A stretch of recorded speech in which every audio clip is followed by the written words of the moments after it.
Hello friends, welcome to our channel. இன்றைக்கி நம்ம என்ன பார்க்க போகிறோம் அப்படின்னா, இன்ஜினியரிங் கெமிஸ்ட்ரியில் இருக்க இம்பார்ட்டன்ட் கொஸ்டின்ஸ் தான் வந்து பார்க்க போகிறோம். ஸோ எந்த யூனிவர்சிட்டியாக இருந்தாலும் பிஇ, பிடெக் படிக்கிறீங்க அப்படின்னா, ஸோ ஃபஸ்ட்டு இயரில் ஃபஸ்ட்டு செமஸ்டரில் காமன் சப்ஜெக்ட் வந்து இன்ஜினியரிங் கெமிஸ்ட்ரி கண்டிப்பாக வரும். ஸோ நீங்கள் என்ன வேரியஸ் பிரான்ச்சஸாக இருந்தாலும் இன்ஜினியரிங் கெமிஸ்ட்ரி வந்து படித்து தான் ஆகணும். ஸோ இதில் வந்து இம்பார்ட்டன்ட் கொஸ்டின்ஸ் நீங்கள் வந்து நல்லா படிச்சிங்க அப்படின்னா மட்டும்தான் இதில் வந்து கிளியர் பண்ண முடியும். ஸோ அதில் வந்து ஃபஸ்ட் யூனிட் பொறுத்த வரைக்கும் வந்து water and its treatment. So வாட்டரையும் அது எப்படியும் ட்ரீட்மெண்ட் பண்ணுறது அப்படிங்கிறது தான். ஸோ அதில் ஃபஸ்ட்டு கொஸ்டின் பார்த்திங்க அப்படின்னா process of demineralization. So demineralization அப்படிங்கிறது ரொம்ப முக்கியம். ஸோ அதாவது ஹார்ட் வாட்டரை வந்து நம்ம அயன் எக்ஸ்சேஞ்ச் ரெசின்ஸ் யூஸ் பண்ணி எப்படி டீமினரலைசேட் பண்ணுறோம் அப்படின்னு. ஸோ ஹார்ட்னஸில் வந்து temporary hardness and permanent hardness இருக்குது.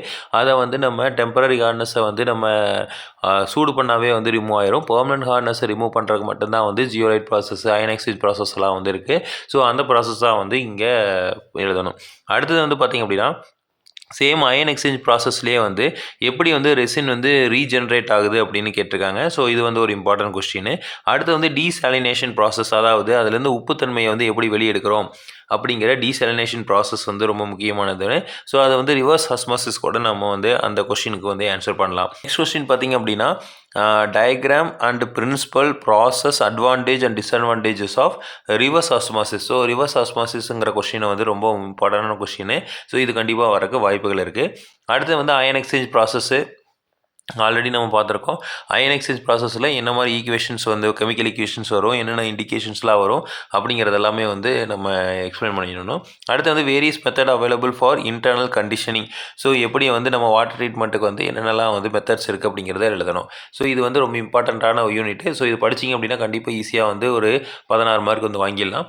அடுத்து வந்து செகண்ட் யூனிட் பார்த்திங்க அப்படின்னா சர்ஃபேஸ் கெமிஸ்ட்ரி அண்டு கேட்டலிசிஸ்ன்னு சொல்கிறாங்க.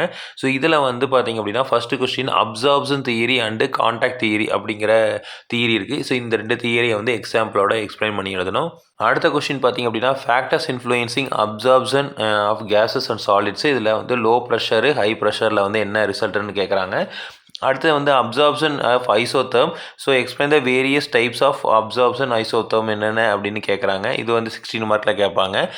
அடுத்து வந்து applying Michaelis and Menten equation இந்த discuss with kinetics of enzyme catalysed reaction. So இது வந்து ஒரு இம்பார்ட்டன்ட் கொஸ்டின், இதை வந்து கேட்பாங்க.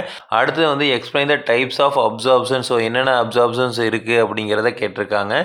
அடுத்து factors affecting extent of absorption. So என்னென்ன ஃபேக்டர்ஸ்லாம் வந்து அஃபெக்ட் பண்ணணும்னு கேட்டிருக்காங்க. ஸோ இது வந்து 16 மார்க்கில் கேட்பாங்க.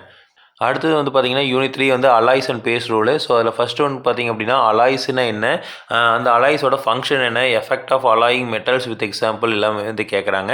அடுத்தது வந்து one component water system in டீட்டெயிலில் வந்து நம்ம எக்ஸ்பிளைன் பண்ணி எழுதணும். அதாவது ஒன் காம்போனன்ட் வாட்டர் சிஸ்டம். அடுத்தது வந்து பார்த்திங்க அப்படின்னா லெட் சில்வர் சிஸ்டம் அப்படின்னா என்னென்னு எழுதணும். ஸோ அது ஒரு இம்பார்ட்டண்ட்டான கொஸ்டின். அடுத்தது வந்து explain the need diagram with the Pattinson processors. Pattinson process என்ன அப்படிங்கிறது நம்ம எழுதணும்.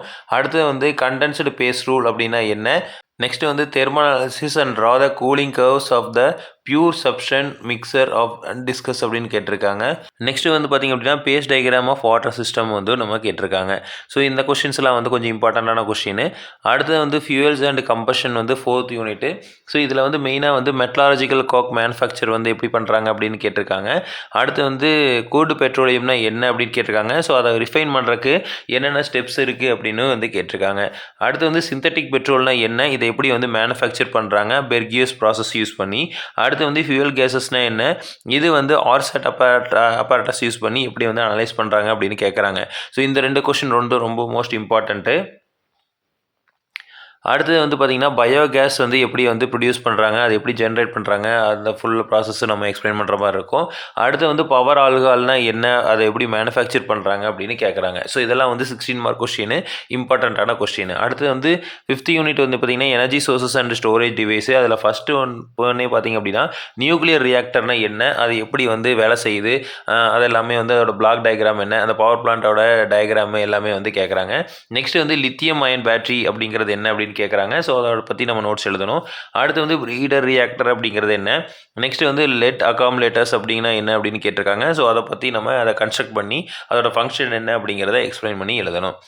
நெக்ஸ்ட் வந்து construction and working of H2O2 fuel cells பற்றி கேட்டிருக்காங்க. அடுத்து வந்து ஃபோட்டோவோல்டிக் செல் அப்படின்னா என்ன, இதோட ஒர்க்கிங் ப்ரொசீஜர்ஸ் என்ன, அதோட டயக்ராம் என்ன அப்படின்லாம் வந்து கேட்டிருக்காங்க. நெக்ஸ்ட் வந்து ஃபியூயல் செல்ஸ்னால் என்ன, அதை எப்படி வந்து நம்ம construction and working fuel cells வந்து என்ன அப்படின்னு வந்து கேட்டிருக்காங்க. நெக்ஸ்ட் வந்து functioning of nuclear fission and fusion, so அது எப்படி வந்து ஃபங்க்ஷன் ஆகுது அப்படின்னு கேட்டிருக்காங்க. ஸோ இதெல்லாம் தான் வந்து பார்த்திங்க அப்படின்னா இன்ஜினியரிங் கெமிஸ்ட்ரியோட இம்பார்ட்டன்ட் கொஸ்டின்ஸு. ஸோ நீங்கள் வந்து நல்லா ப்ரிப்பேர் பண்ணிங்க அப்படின்னா நல்லா ஸ்கோர் பண்ணலாம். நீங்கள் வந்து ப்ரிப்பேர் பண்ணல அப்படின்னா இதில் வந்து ஃபெயில் ஆகிற கூட சான்சஸ் இருக்குது. ஸோ அதனால் வந்து நல்லா ப்ரிப்பேர் பண்ணி எழுதுங்க. Wish you all the best. Thank you.